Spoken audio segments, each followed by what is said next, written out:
История Лизы.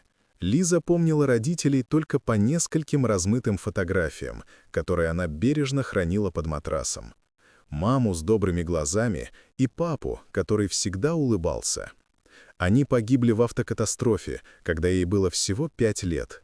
После этого мир Лизы перевернулся с ног на голову.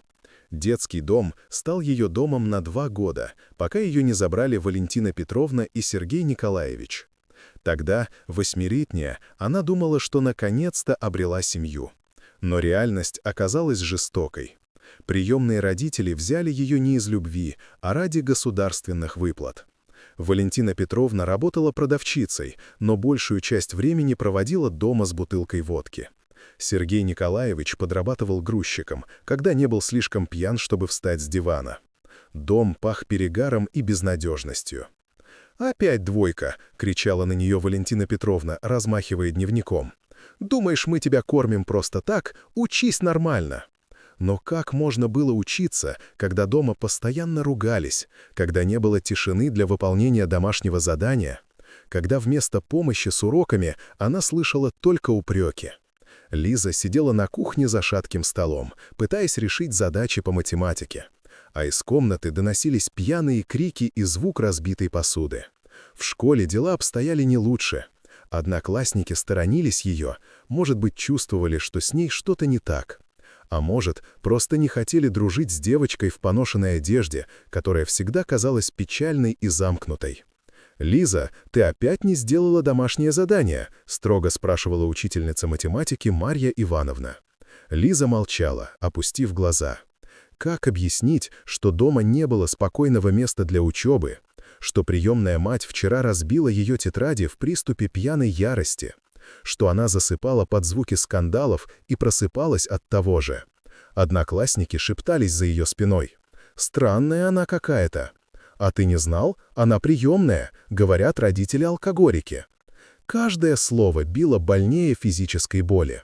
Лиза научилась прятаться во время переменок в библиотеке, где было тихо и где можно было погрузиться в мир книг. Единственное место, где она чувствовала себя в безопасности. Библиотекарь Анна Сергеевна была единственным взрослым, который относился к Лизе с пониманием. Она никогда не задавала лишних вопросов, просто молча протягивала девочке новые книги и иногда угощала конфетой. Дома ситуация становилась все хуже. Приемные родители пили все больше, а их равнодушие к Лизе перерастало в открытую неприязнь. «Обуза ты наша», — бормотала Валентина Петровна, — «только деньги на тебя тратим, а толку никакого».